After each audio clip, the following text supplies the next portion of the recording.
Jumpa lagi dengan saya di konten Romeo Keren, Romo Martinus Emmanuel Anu, kopi enak, renungan tren.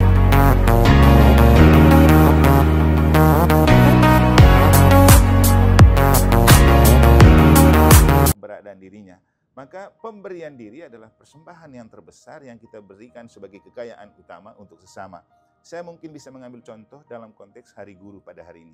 Bapak Ibu bisa melihat para guru, mereka bukan membagi uang untuk memperkaya para murid, bukan membagi materi, tapi mereka membagi pengetahuan dengan memberikan diri untuk mengajar para murid, dan kemudian para murid itu dengan apa yang diajarkan oleh guru, besok-besok bisa menjadi orang kaya. Jadi kita bisa melihat bahwa untuk menjadi orang kaya dan membuat orang lain kaya, tidak harus dengan uang dan materi. Yang paling penting adalah selamat pagi para pemirsa, jumpa lagi dengan saya Romeo Martin Anu di konten Romeo Keren. Romo Martinus Emmanuel Anu, kopi enak, renungan tren, edisi perdana dari Paroki Santa Maria Immaculata, Mataram.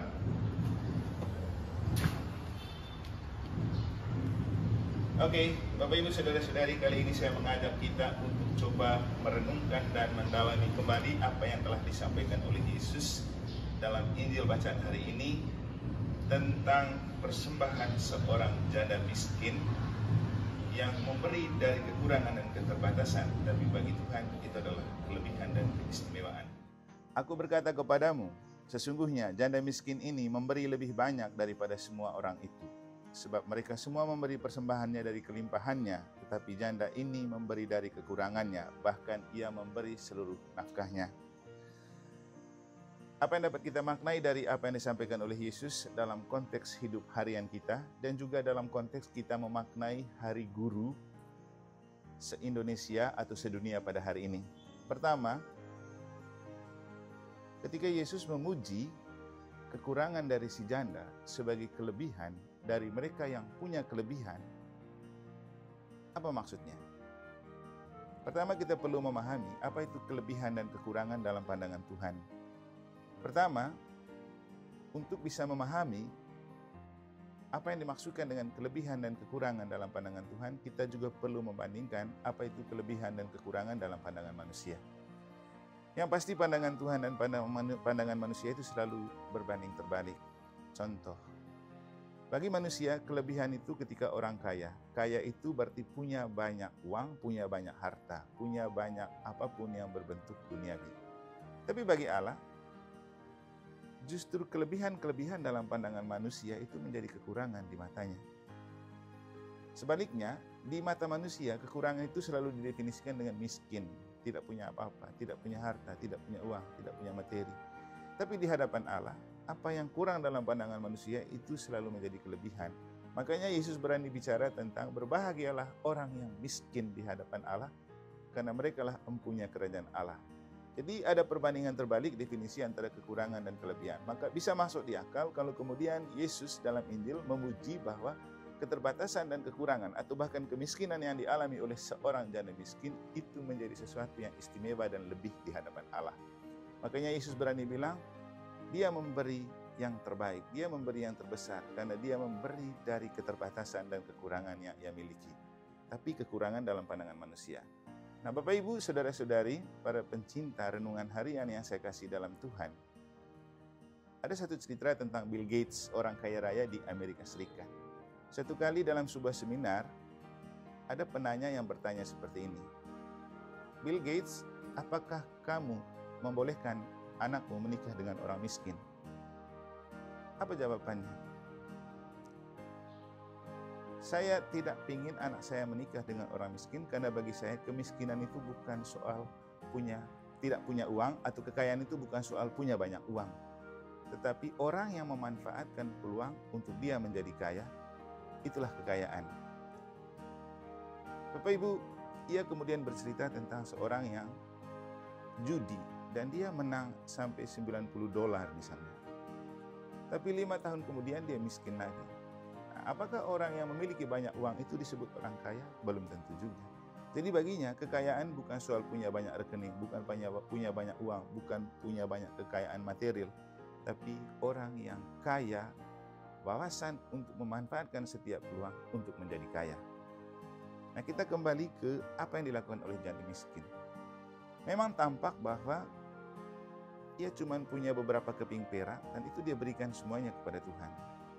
Bisa saja kita berpikir, setelah itu dia mau pakai apa untuk beli makan, untuk beli minum, untuk menafkahi dirinya sendiri. Tapi kita juga tidak bisa menampik kenyataan bahwa bagi seorang janda miskin, kekayaan itu bukan soal uang beberapa perak itu, tapi soal merasa bahwa hidup itu anugerah Tuhan, dan ketika kita memberikan apa yang kita miliki kepada Tuhan sebagai ungkapan rasa syukur, Tuhan akan memberikan lebih banyak lagi dari apa yang kita sudah persembahkan. Karena juga pada kesempatan lain, Tuhan berbicara bahwa siapa yang mempersembahkan dirinya kepada Tuhan dan mempersembahkan apapun yang ada padanya kepada Tuhan, dalam waktu sekejap atau beberapa saat, dia akan mendapatkan berapa kali lipat dari apa yang dia berikan. Mungkin itulah yang diimani oleh seorang janda, bahwa dia memberi 2 keping perak, tapi setelah itu dia pasti mendapatkan beberapa kali lipat dari apa yang dia berikan. Dan mungkin kita perlu memahami bahwa pemberian yang terbesar bukanlah soal materi dan uang, tapi memberi diri. Dan si janda miskin menjadi sangat berharga di mata Yesus dan menganggap pemberian itu sebagai yang terbesar karena ia datang dengan dirinya. Dia tidak menitipkan transferan, dia tidak menitip ke nomor rekening, tapi dia datang dan apa yang dia bawa adalah simbol dari seluruh keberadaan dirinya. Maka pemberian diri adalah persembahan yang terbesar yang kita berikan sebagai kekayaan utama untuk sesama. Saya mungkin bisa mengambil contoh dalam konteks Hari Guru pada hari ini.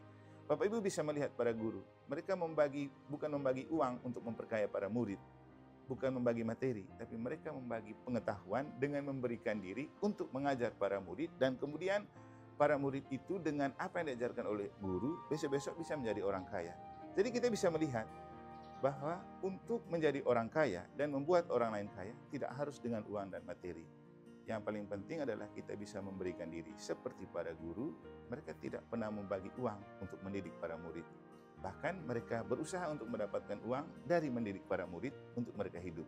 Tapi yang paling penting adalah pemberian diri para guru adalah bukti bahwa itu adalah kekayaan terbesar dan terhebat. Dan kekayaan tidak hanya dalam bentuk uang, materi, karena uang cumanlah angka. Tapi pemberian diri adalah sesuatu yang sangat istimewa dan besar. Dan kemudian kita akhirnya menemukan bahwa Yesus membangun kerajaan Allah tanpa uang. Yesus mengajak para murid dan merekrut para murid tanpa money politik. Tapi lihatlah kerajaan yang dibangun oleh Yesus bertumbuh dan berkembang dengan sangat pesat. Dan kerajaan itu kekal abadi. Jadi kembali ke Yesus membangun kerajaannya bukan dengan uang. Walaupun kemudian Yesus dijual oleh uang, tapi Yesus membangun kerajaannya dengan memberikan dirinya.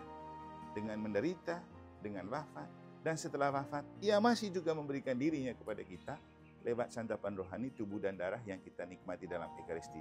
Bapak Ibu, pastikan, mungkin kita merasa kurang dalam pandangan manusia secara material, tapi merilah dirimu kepada Tuhan dan kepada sesama, karena itu adalah kekayaan terbesar yang tak dapat dinilai dan diminimalisir oleh kekayaan duniawi seperti uang dan materi.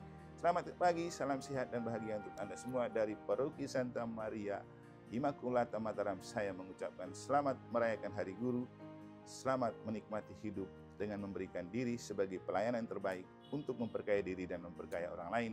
Tuhan memberkati. Jangan lupa kopi dulu.